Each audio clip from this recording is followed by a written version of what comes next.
ሰላም ጤና ይስጥልን ውድ የቻናላችን ተከታታዮች የፕሮግራማችን ቤተሰቦች ይህ አብዲራዋቲው ነው። ፕሮግራማችንን ላይክ በማድረግ እንድትጀምሩ ላይክ ስታደርጉ የዚህን ፕሮግራም ተደራሽነት ከፍ ይላል፣ በርካታ አድማጮች ጋር ይደርሳል። የእግር ኳስ ቤተሰቡ በቀጥታ የሚያደምጠን ይሆናል። ላይክ አድርጉ። አዲስ ከሆናችሁ ደግሞ ሰብስክራይብ በማድረግ ወደዚህ ቻናል ተቀላቅላችሁ ቤተሰብ እንድትሆኑ በአክብሮት እየጋበዝን ይህንን ፕሮግራም ከሀገር ውጭ የምታደምጡ በሱፐር ስቲከር፣ በሱፐር ቻት፣ በሱፐር ታንክስ ድጋፍ እንድታደርጉ በአክብሮት እየጋበዝን በትናንትናው ዕለት ጥሪያችንን አክብሮ ጀማል አህመድ ላደረገልን የሱፐር ታንክስ ድጋፍ ከልብ እያመሰገንን በአድማጮቻችንም ስም እንግዲህ አድማጮች እንድታመሰግኑት በአክብሮት እንጋብዛለን። ጀማል ሁሌም ከኛ ጋር ከጎናችን እንደሆነ የሚያሳየን ለረጅም ጊዜ ይህንን ቻናል ሲደግፍ የቆየ አድማጫችን ነው። አሁንም በድጋፉ በኩል ቀጥሏል። ከልብ ጀማልን እያመሰገንን በዚህኛው ፕሮግራማችን እንግዲህ ትኩረት የምናደርገው በእንግሊዝ ፕሪሚየር ሊግ ከሚታዩ አስደናቂ ክስተቶች፣ አጋጣሚዎች በተለይ የቶፕ 6 ክለቦችን አተኩረን በተለይ ደግሞ ቶፕ 5 ክለቦች ላይ ትኩረት አድርገን ሊቨርፑል፣ አርሴናል፣ ማንቸስተር ሲቲ፣ ማንቸስተር ዩናይትድ፣ ቼልሲ ላይ አተኩረን ነገር ግን የሌሎች የመካከለኛ ክለብና ወደ ቶፕ 6 የተቀላቀለው ቶትናም አይነቱን ዘግይተን በእነዚህ ክለቦች ውስጥ የሚታዩ እምቅ አገልግሎት፣ እምቅ አስተዋጽኦ ከክለብ ከሊግ ደረጃ አልፎ በአምስቱ ትላልቅ ሊግ በሌሎች ሊጎች የሚገኙ አስደናቂ ክስተት የሆኑ ተጫዋቾችን በመብለጥ በቶትናም ደረጃ የተቀመጠ ነገር ግን ከሊጉ አልፎ ከትላልቅ ወርልድ ክላስ ተጫዋቾች አልፎ በሌላ ሊግ የሚገኙ ተጫዋቾችንም በትላልቅ እግር ኳሳዊ ታለንት እየበለጠ ብዙ መነጋገሪያ ርዕስ ሳይፈጠርለት ያው አንደኛ አፍሪካዊ መሆኑ፣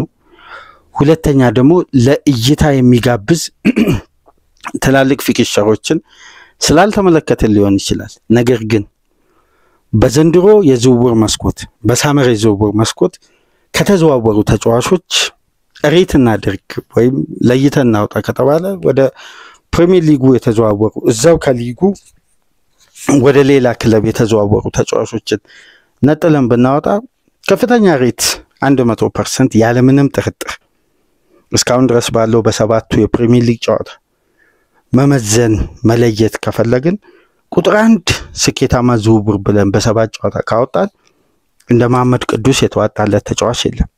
ወይም አስደናቂ አጀማመር በብቃቱ ከፍታ ብቃቱ ደግሞ ከጊዜ ወደ ጊዜ ያደገ አሁን ደግሞ በሊጉ ብቻ ሳይሆን በዓለም አቀፍ በአውሮፓ ደረጃ አነጋጋሪ ብቃት እያሳየ የሚገኝ በዚህ ፕሮግራም ስለ አፍሪካዊው ኮከብ ስላልተነገረለት ጀግና መሐመድ ቅዱስ ብዙ ምናነሳው ነጥብ አለ።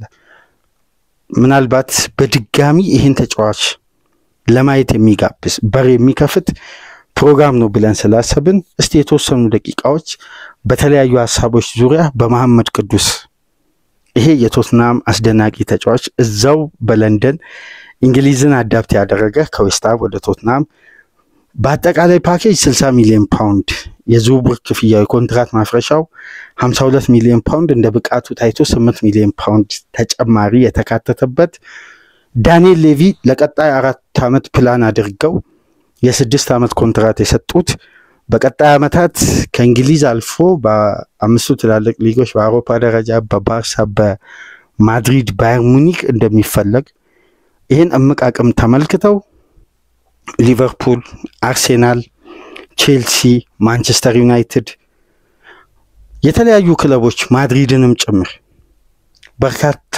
የአውሮፓ ሀያል ሀገራት በተዘናጉበት ቶትናም እንግዲህ በዚህ ዋጋ ምናልባት እብደት በነበረው የዝውውር መስኮት ከ3.2 ቢሊዮን ፓውንድ በላይ በወጣበት በእግር ኳስ ታሪክ ውስጥ ታይቶ የማይታወቅ የዝውውር ክፍያ በተከፈለበት አንድ ክለብ ከግማሽ ቢሊዮን ፓውንድ በላይ ባወጣበት የዝውውር መስኮት መሐመድ ቅዱስን አለመመልከት ከባድ ነው። የክለቡ እዛ ቦታ ላይ ያለው የዲፓርትመንት የእያንዳንዱን ክለብ ጥንካሬ አስተውለን የዚህ ተጫዋች ኳሊቲ ግን በየትኛውም መመዘኛ ይሁን ለድርድር የማይቀርብ ነው። ለእያንዳንዱ የእንግሊዝ አምስቱም ክለቦች መሐመድ ቅዱስ ያስፈልጋል። ፖዚሽናል ተጫዋች አይደለም፣ ቨርሲታሊቲ ያለው ተደራቢ አጥቂ መሆን ይችላል። እንደ 9 ቁጥር እንደ አሰልጣኙ የታክቲክ ፍሌክሲቢሊቲ ነው። በተፈጥሯዊ ፖዚሽን ከቀኝ ክንፍ መነሳት ይችላል።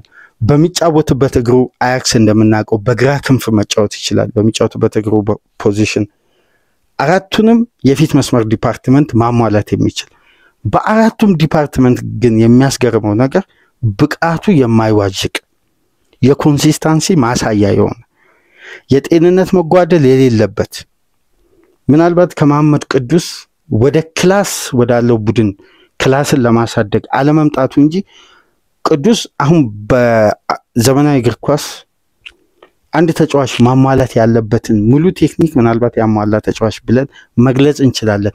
ተጫዋቹ የሚጫወትበት ክለብ ነው የቅዱስን ብቃት ያለ ሚዲያ እንዳይነጋገር ወይም በከፍተኛ ደረጃ መነጋገሪያ ርዕስ ያለው ወይም ያ ተጫዋች እንደሌሎቹ የክንፍ ተጫዋች ሁሉ በአጥቂ ባህሪ ግብ ማስቆጠር ተደጋጋሚ ግቦችን ላይ ግብ ማስቆጠሩ ላይ ተጫዋቹ በቀጥታ ተሳታፊውን እንጂ አለማስቆጠሩ ኳስና መረብን በተደጋጋሚ አለመገናኘቱ ወይም ከፍተኛ የግብ ቁጥር በስታቲክስ ደረጃ አለመኖሩ ይሄ ለመነጋገሪያ ርዕስነት አንድ በር ከፋሽ ስለሆነ እንደነዚህ አይነት ጉዳዮች ከሚጫወቱበት ክለብ ስታንዳርድ አንፃር የተጫዋቹ ተጽዕኖ የዛን ያክል የሚገደድበት አይደለም። ምክንያቱም በቂ የ9 ቁጥር ተጫዋቾች ባሉበት ክለብ ውስጥ ተጫውቶ የመጣ ስለሆነ የመሐመድ ቅዱስን ብቃት ለምንድን ነው ያልተመለከትነው? ከተመለከትስ ይህን ተጫዋች አሁን ላይ ለንጽጽር የምናቀርባቸው ቁጥሮችን ከተመለከትን ከቅዱስ የሚሻል ተጫዋች በአምስቱ ትላልቅ ሊግ በፖዚሽኑ ላይ ሊጠፋ ነው። ተጫዋቹ የተጫወተባቸው ክለቦች አሁን ለምሳሌ በአያክስ ለተጫዋቹ እድገት ትልቁን አስተዋጽኦ ያደረገው የተጠናቀቀው የውድድር ዓመት የአርነ ስሎት የሊቨርፑል ምክትል አሰልጣኝ የነበረው ሂቲንጊያ ነበር። ይሄ ተጫዋች የቀድሞ ተጫዋች ኮቺንግ ስታፍ አባል የነበረ ከአያክስ ወደ ዌስትሃም በዴቪድ ሞይስ ስታፍ ውስጥ ተካቶ ሲሄድ መሐመድ ቅዱስን ለቲሞ ስተንዲተን ለዌስትሃም ስፖርቲንግ ዳይሬክተር በከፍተኛ ሁኔታ በማግባባት 45 ሚሊዮን ፓውንድ ዌስትሃም አጠቃላይ ፓኬጅ ከፍሎ ነው ያስፈረመው ይህን ተጫዋች። በወቅቱ እንኳን የተከፈለበት ክፍያና የተጫዋቹ ብቃት አስተማማኝነት ምንም ጥያቄ ላይ የሚቀርብ አልነበረው። ከአርሴናል ጋር ስሙ ተያይዟል በተለያየ ወቅት ከቼልሲ ጋር ከሁለቱ ክለቦች ጋር። በነገራችን ላይ የመሐመድ ቅዱስ ስም በየዝውውር መስኮቱ ይነሳል። አሁን እንግዲህ የለንደኑን ተቀናቃኝ የሁለቱን ክለቦች ቶትናምን ነው የተቀላቀለው። ከዌስትሃም የመሐመድ ቅዱስ ቆይታ የምንረዳው አንድ ትልቅ ጉዳይ አለ። የዌስትሃም ቡድን አይደንቲቲ የሚገነባበት መንገድ የክለቡ የታክቲክ ስትራክቸርን ያለፉት ዓመታት ብትመለከቱ ዲፌንሲቭ ማይንድ ግን ቅዱስ ያደገበት የአያክስ ስትራቴጂ ደግሞ ካያችሁ አታኪንግ ማይንድ በሁለት የተለያየ መልክ ባለው ቡድን ሲጫወት ግን የተጫዋቹ ብቃት አንድም የመውረድ የመቀስቀስ ወይም ዝቅ ማለት ይሄ ተጽዕኖ ከተጫዋቹ ላይ ጠፍቶ አያውቅም። በክለቦቹ ስታንዳርድ ልክ አገልግሎቱ ማይዛነፍ ተጫዋች ነበር። ከዛም በኋላ እንግዲህ በዌስትሃም ቤት ይሄን ተጫዋች ያሰለጠኑ ዴቪድ ሞይስን ተመልከቱ፣ ፖተርን፣ ሁለቱም አሰልጣኞች ዲፌንሲቭ ስትራክቸር ያላቸው አልፎም ጁኒየር ሎፕቴጊ ቀደም ብሎ የነበሩት አሰልጣኞች እንደውም አታኪንግ ማይንድ ቡድን ለመገንባት ሲጥሩ ነው በርካታ ግብ እያስተናገዱ ክለቡ ባላንስ አለውን ብሎ የተሰናበቱት። እኚህ አሰልጣኞችን ብትመለከቱ ከማጥቃት ይልቅ መከላከላቸው ያዘነበለ በቁጥር አነስተኛ ኳስ ወደ ፋይናል ሰርድ ከሚገቡ የፕሪሚየር ሊግ ክለቦች መካከል ግንባር ቀደም የሚጠቀሰው የዴቪድ ሞይስም ፖተር እንዲያው ፖሴሽን ፉትቦል ብራይተን ቤት እያሉ በሚጫወቱበት ወቅት ወደ ቼልሲ ጭምር ጥሪ የተደረገላቸው ጊዜ ነበርና ዌስትሃም ቤት በጣም ሶሊድ የሆነ የመከላከል ስትራክቸር ያለውን ቡድን ነው የገነቡት። እሳቸውም ውጤታማ ሊሆኑበት አልቻሉም። ዘንድሮ ተሰናብተው አሁን እንግዲህ የስዊድን ብሔራዊ ቡድን ለመያዝ መቃረባቸውን ስንሰማ ነበር። ከሰሞኑ ስዊድን እንግዲህ በብሔራዊ ቡድን ያስመዘገበችው ውጤት እንደምታውቁት ነው። 1 ነጥብ ብቻ ናት ስዊድን ያላት። አሰልጣኛቸውን ቶማስን አሰናብተዋል። ግራም ፖተርን ለማምጣት ስዊድን ድርድሮችን እያጠናቀቁ መሆኑን ትናንትና አትሌቲክስ ላይ ስንመለከት ነበር እና መሐመድ ቅዱስ የተጫወተበትን የቡድኖቹን ስትራክቸር ካየን የመከላከል ባህሪ ያላቸው እሱ ግን ያደገበት አይደንቲቲ በማጥቃት የሚታወቀው የአያክስ ቡድን ውስጥ ነው። ነገር ግን የቡድን ስትራክቸርም ያልገደበው ተጫዋች ነበር። በሚያስገርም ሁኔታ የቡድን ስትራክቸር ያልገደበው ተጫዋች ነው። ከዛም በኋላ እንግዲህ በለንደን አስደናቂ ቆይታ ያደረገ በቡድን ውጤት ደካማ ቢሆንም የግል ብቃቱ ግን በአምስቱ ትላልቅ ሊግ አነጋጋሪ ሆኖ ነበር የተጠናቀቀው የውድድር ዓመት። በአምስቱ ትላልቅ ሊግ የመሐመድ ቅዱስ ከዌስትሃም ደረጃ በሊጉ 15ኛ ካልተሳሳትኩ 16ኛ ሆኖ ያጠናቀቀ 17ኛ ይቅርታ ሆኖ ባጠናቀቀ ክለብ ውስጥ አንድ የሚያስገርም ቁጥር እዚህ ጋር ስመለከት ነበር ስለ መሐመድ ቅዱስ። በ2024-25 የተጫዋቹ የመጨረሻ የዌስትሃም ቤት ቆይታ በአምስቱ ትላልቅ ሊግ 2 ተጫዋቾች ብቻ ናቸው በተጠናቀቀ ድሪብል የሚበልጡት። በአምስቱ ትላልቅ ሊግ በአጠቃላይ በ10ሩ ሊግም የሚበልጡት 2 ተጫዋቾች ብቻ ናቸው ይላል የኦፕታ ስታቲክስ። ይህን ተጫዋች እንግዲህ የባርሴሎናው በዚህ ጄኔሬሽን ክስተት የሆነ ያማል 161 የተሳኩ ድሪብሎችን በማድረግ አንደኛ ደረጃ ይዞ አምና እንዳጠናቀቀ ይታወቃል። ይሄን አብዛኛው የእግር ኳስ ቤተሰብ የሚያውቀው ነው። ሁለተኛ ደረጃ ይዞ ይሄን ተጫዋች የበለጠው ጀርሚ ዶኩ ነው 107 የተሳካ ድሪብል በማድረግ። ሶስተኛ ደረጃ የተቀመጠው መሐመድ ቅዱስ ነው በ92 የተሳካ ድሪብል። 92 የተሳካ ድሪብል በዌስትሃም ደረጃ 17ኛ ደረጃ ባጠናቀቀ ክለብ ላለመውረድ በታገለ ክለብ ውስጥ 92 የተሳኩ ድሪብሎችን ያደረገ ብቸኛ ተጫዋች ነው።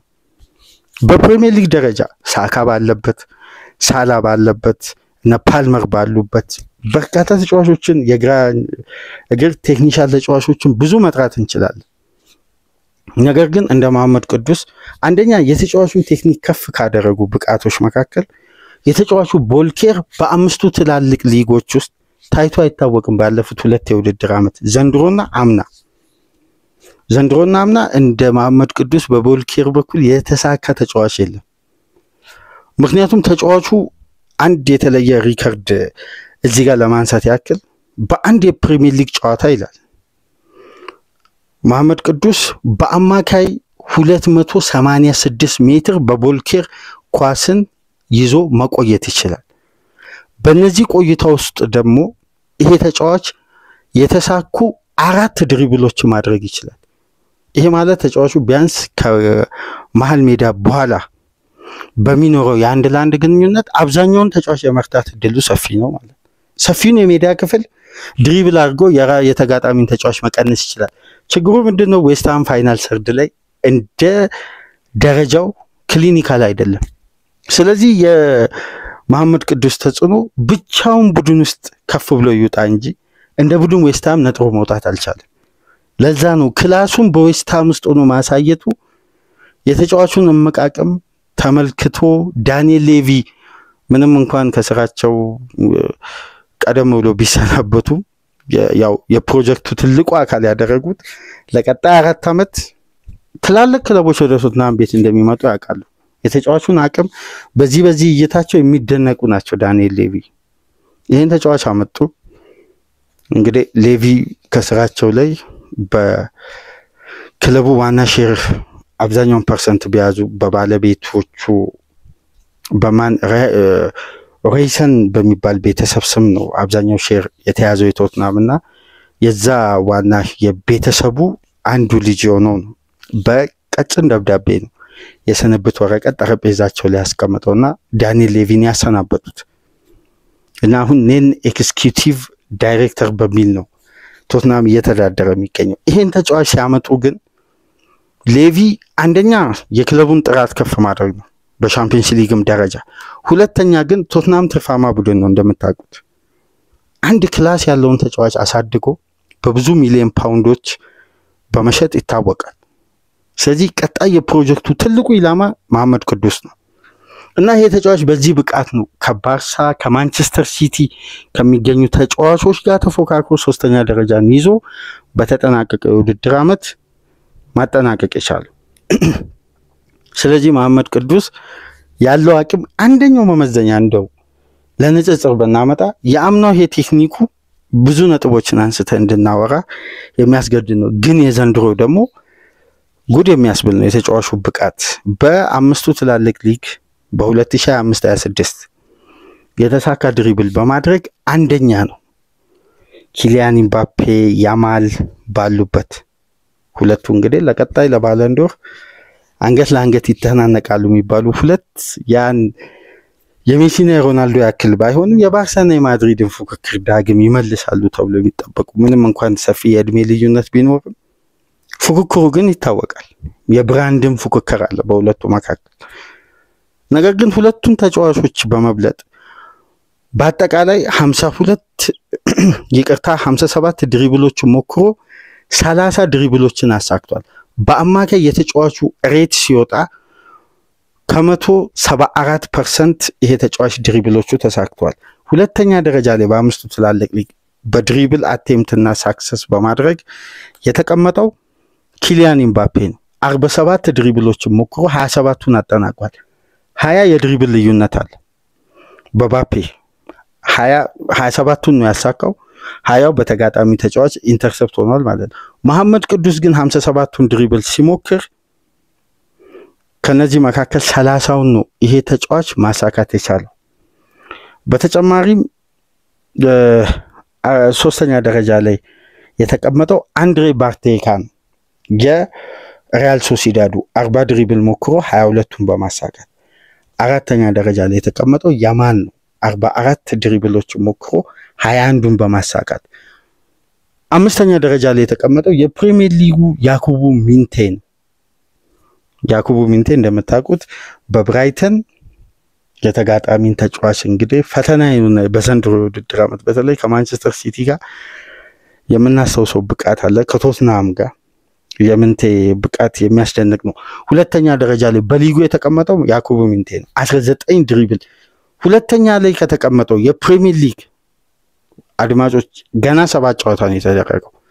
ከሰባቱ ጨዋታዎች ውስጥ መሐመድ ቅዱስ በ30 ድሪብል የተሳካለት ነው። ያ ማለት በአማካይ በአንድ ጨዋታ ከ4 በላይ ድሪብሎችን ያሳካል ማለት ነው።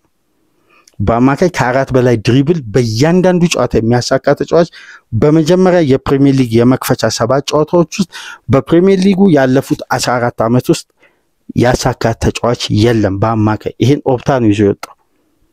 ስለዚህ የዚህ ተጫዋች ክላስ በቶትናም ደረጃ ተገደበ እንጂ ለምሳሌ የተጫዋች ሊቨርፑል ቢሆን፣ አርሴናል ቢሆን፣ ማንቸስተር ዩናይትድ፣ ማንቸስተር ሲቲ፣ ቼልሲ ቢሆን በዚህ ደረጃ ብቻ ነው ወይ የምንነጋገረው? እያወራን ያለነው ከባፔና ከያማል የተሻለበትን በብዙ ርቀት ዘመናዊ እግር ኳስ የሚፈልገውን አንዱን መመዘኛ የድሪብል ቴክኒክን። ስለዚህ ለድሪብል ቴክኒክ ደግሞ አንድ ተጫዋች ኳስ መቻል አለበት። ይሄ ቴክኒክ ያለው አእምሮ ውስጥ ነው ይላል ፔፕ ጋርዲዮላ። የዚህ ቻናል ዋና አዘጋጅ አባም ቴክኒክ እግር ላይ ሳይሆን አእምሮ ውስጥ ነው ያለው ነው የሚሉት። ከሁለቱ ብቻ ስለሰማው ነው ይሄን አባባልና መሐመድ ቅዱስ አእምሮ ውስጥ ያለ ትልቅ መቃቀም ነው እንግዲህ በእግሮቹ እንደ ልቡ እየተጫወተ የሚገኝ። ስለዚህ የተጫዋች ከያኩቡ ሚንቴ በ11 ድሪብል ይበልጣል በሊጉ እንኳን። ሁለተኛ ላይ የተቀመጠው ያኩቡ ሚንቴ ነውና የሚገርም ልዩነት ነው። በዘንድሮ የውድድር ዓመት 1 ግብና 4 አሲስት አድርጓል ለቶትናም። 8 ሙከራዎችን አድርጓል። 6ቱ ኢላማቸውን የጠበቁ ናቸው። በኤክስጂ ደረጃ 4.2 ኤክስጂዎችን ክሬት አድርጓል።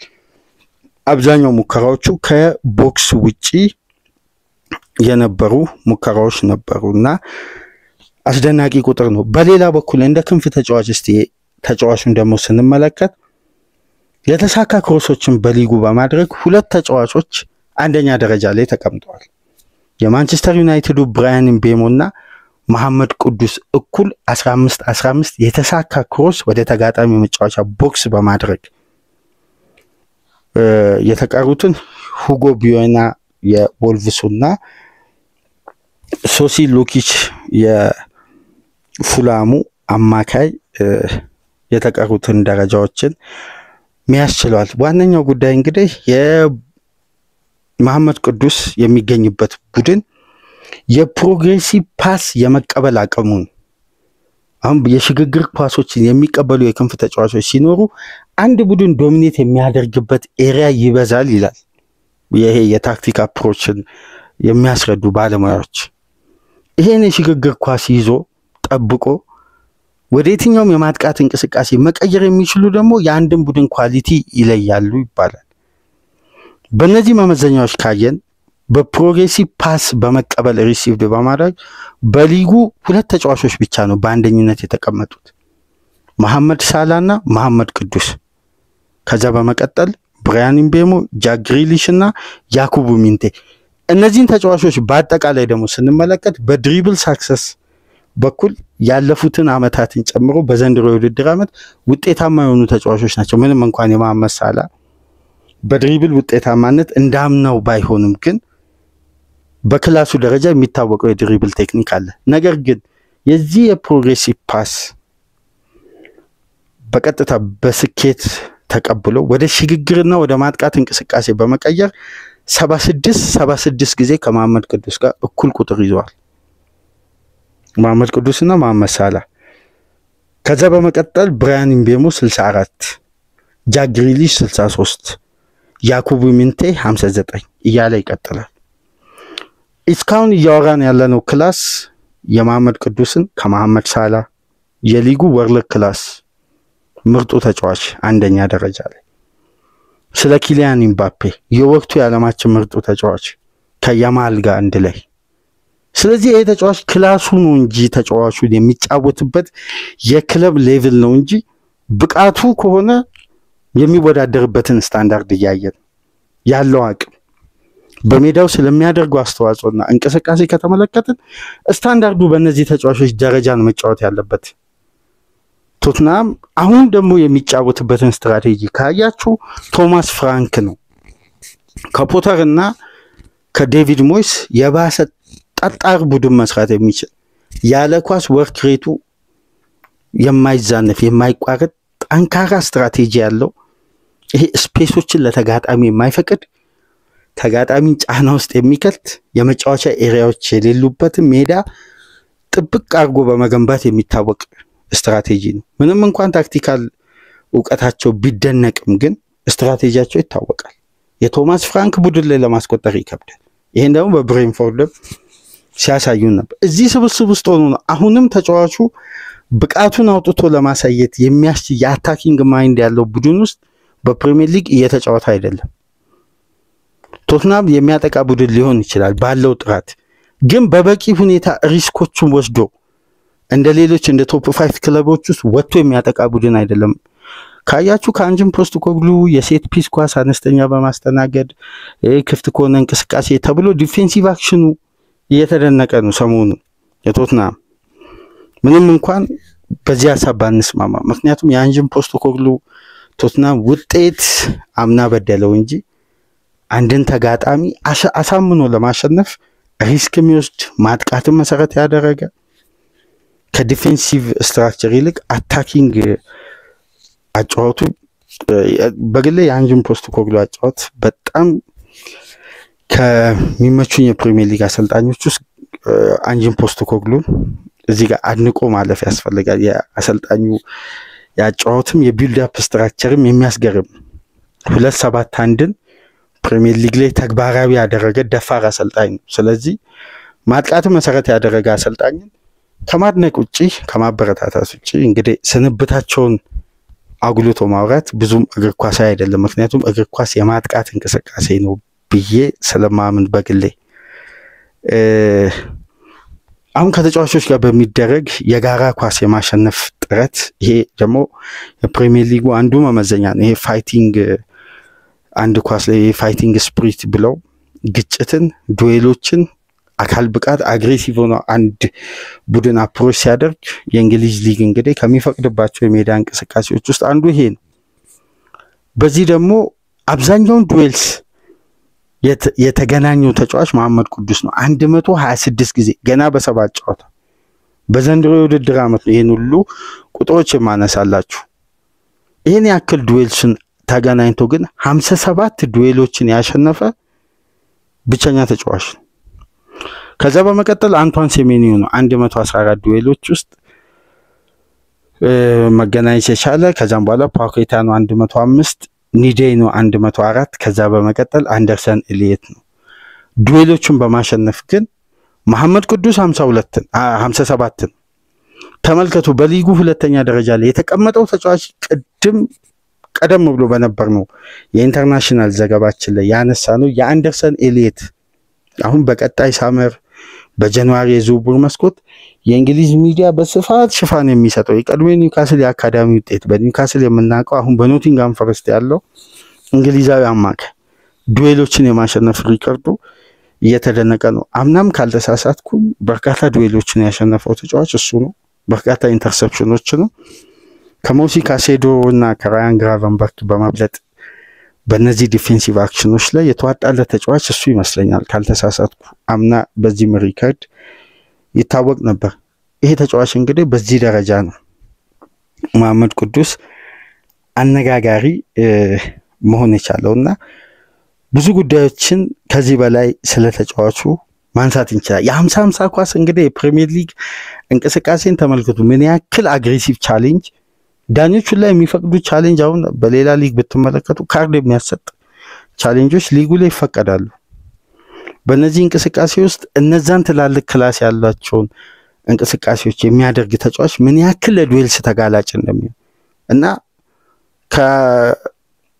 ካደረጋቸው ዱዌሎች ውስጥ ከግማሽ በላይ ማሸነፍ መቻል ቀላል የሚባል አይደለምና የሚያስደንቅ ነው በመጨረሻም እንግዲህ የምንመለከተው ከመሐመድ ቅዱስ ትላልቅ ቴክኒኮች መካከል በዋነኝነት ምናነሳው ያለ ኳስ ወደ ተጋጣሚ የመጫወቻ ክልል ፔናልቲ ቦክስ በመግባት እንዲሁም ወደ ክንፍ አስፍቶ በማጥቃት ያለ ኳስ በመሮጥ ከኳስ ውጪ ይሄ እንቅስቃሴ በነገራችን ላይ ሁለት አይነት ታክቲካዊ ትርጉም ይሰጣል ይላሉ አሰልጣኞች አንደኛ የተጋጣሚን ፖዚሽን ለማሸነፍ አሁን አንድ ተጫዋች ትርፍ የሆነ ፋይናል ሰርድ የሚሮጥበት ኤሪያ ከተፈጠረ የዛን ተጫዋች ፖዚሽን ከቨር ለማድረግ አንዱ የተጋጣሚ ተጫዋች ስትራክቸሩን የዲፌንሲቭ ስትራክቸሩን ለቆ ይወጣል ያንን ኤሪያ ተጋጣሚ በኳስ ይበልጣል በዘመናዊ እግር ኳስ ደግሞ ስፔስን ማሸነፍ ነው ትልቁ የጨዋታን ውጤት የሚቀይረው አንድ ቡድን ስፔሶችን አሸነፈ ማለት ስፔሶች ላይ ተሽሎ ተገኘ ማለት ተጋጣሚን የማሸነፍ እድሉ ሰፊ እነዛን ስፔሶች ለማስከፈት ደግሞ አንድ ተጫዋች ትርፍ ሩጫ ወይም በማጥቃት እንቅስቃሴ ውስጥ ቀደም ብሎ ወደ ፋይናል ሰርድ የሚገባበት የሩጫ አይነት በእንዲህ መልኩ ሁለት ታክቲካዊ ትርጉም ስለሚሰጥ አሰልጣኞች ይሄን የታክቲክ ትግበራ አብዛኛው በዚህ በዘመናዊ እግር ኳስ ውስጥ የሚፈልጉት አጫዋት ነው ይሄ ከኳስ ውጪ ኦፍ ዘ ቦል የሚሮጡ ተጫዋቾችን በደንብ ይፈልጋል ወደ ፋይናል ሰርድ እና በዚህ ረገድ በሊጉ አንደኛ ደረጃ ላይ የተቀመጠው መሐመድ ቅዱስ ነው 34 ጊዜ ወደ ክንፍም ወደ ተጋጣሚ የመጫወቻ ቦክስን በመሮጥ አንደኛ ነው ሁለተኛ ደረጃ ላይ ብሩኖ ፈርናንዴስ 33 ሶስተኛ ደረጃ ላይ ጆአዎ ፔድሮ 32 አራተኛ ደረጃ ላይ ቪክተር ዮኮሬስ 31 ከዛ በመቀጠል ክሪስ ውድ 30 ከነዚህ ተጫዋቾች ከተቀስኩላችሁ ሁሉ ደግሞ ብትመለከቱ አንደኛው አማካይ ነው ብሩኖ ፈርናንዴስ ሌላኛው የክንፍና ብቸኛው ተጫዋች መሐመድ ቅዱስ ነው ብሩኖ ፈርናንዴስ እንደው ወርልድ ክላስ ተጫዋች ነው እንዲህ አይነት ታክቲካዊ መንገዶችን ለመተግበር በላቀ የእግር ኳስ ቴክኒክ ስላለው የሜዳውን እንቅስቃሴ ተመልክቶ እንዲህ አይነት ውሳኔ ሊወስን ይችላል አያስገርምም የብሩኖ ምክንያቱም ብሩኖ ያለው አቅም ይታወቃል ይህን ተጫዋች ግን ለማድነቅ በጣም ሩቅ ሆነናልና መሐመድ ቅዱስ ምናልባት ከዘንድሮ የውድድር ዓመት በላይ ከቶትናም በላይ ሆኖ ሲጫወት መመልከት የተጫዋቹን መቃቀም አውጥቶም ለማሳየት ለመጠቀም ለክለቦችም ሰፊ አማራጭ ይሰጣልና ከቶትናም በላይ ነው ብዬ ነው የማስበው መሐመድ ቅዱስ ከቶትናም በላይ ነው ኳሊቲ። በነዛ የቶፕ 4 እና የቶፕ 5 ክለቦች ውስጥ ነው ቅዱሱን ማየት ያለብን። ከቶትናም በላይ ነው። ከቶማስ ፍራንክ አጫዋት በጣም በረጅም ርቀት የተጫዋች ለሊቨርፑል አሁን ለምሳሌ ለማመሳለ የረጅም ጊዜ ተተኪ መሆን ይችላል። አርሴናል በግራ ክንፍ በኩል በማርቲኔሊ ረጅም ዓመት ያላገኘውን አሁን የክሬቲቭ አማካዩን ኢዜን ከመሞከር የተሻለ አገልግሎት ይሰጣል። በዚህ ቦታ ቶትናም ሲጫወት አይተናል፣ ዌስትሃም ሲጫወት አይተናል፣ አያክስም ሲጫወት አይተናል። ቼልሲ በቀኝ ክንፍ በኩል ከና አንቷን ሴሜኒዮ በተሻለ አማራጭ ይሄን ተጫዋች ማስፈረም ያውም እድሉ ነበረው። ዌስትሃም የቼልሲን ጥያቄ ሲጠባበቅ ነበር። ቼልሲ ኦፊሻል ኦፈር ድጋሚ ይዞ አልቀረበም። 50 ሚሊዮን ፓውንዱ ሪጀክት ከሆነ በኋላ የተሻለ አማራጭ ለቼልሲ። ማንቸስተር ዩናይትድ እንደ ሐሰተኛ 9 ቁጥር በሩበን አሞሪም አጫዋት ውስጥ እንግዲህ አንደኛውን የሜዳ ክፍል በመስጠት ከሶስቱ የፊት መስመር ተጫዋቾች መገልገል ይችላል። ለእያንዳንዱ ቡድን ጥራትና ስታንዳርድን ለመጨመር በቂ ተጫዋች ነውና እስቲ መሐመድ ቅዱስን የሊጉ ጨዋታ ሲመለስ በደንብ ተመልከቱና ሐሳብ አስተያየታችሁን ታሻግራላችሁ። ፕሮግራማችንን እንግዲህ ላይክ አድርጉ። ይሄ ፕሮግራም በርካታ አድማጮች ጋር እንዲዳረስ ላይካችሁ ያስፈልጋል። ላይክ አድርጉ። አዲስ ከሆናችሁ ደግሞ ሰብስክራይብ በማድረግ ቤተሰብ ሁኑ። ይህንን ፕሮግራም ከሀገር ውጭ የምታደምጡ በሱፐር ስቲከር በሱፐር ታንክስ ድጋፍ አድርጉ። ጀማል አህመድ ተደጋጋሚ ለረጅም ጊዜ የምታደርግልን የሱፐር ታንክስ ድጋፍ ከልብ እያመሰገንን አድማጮች በቻናላችን ስም ጀማል አህመድን አመስግኑልን። እኛ ከወዲሁ ተሰናበትን። ሰላም ቆዩ።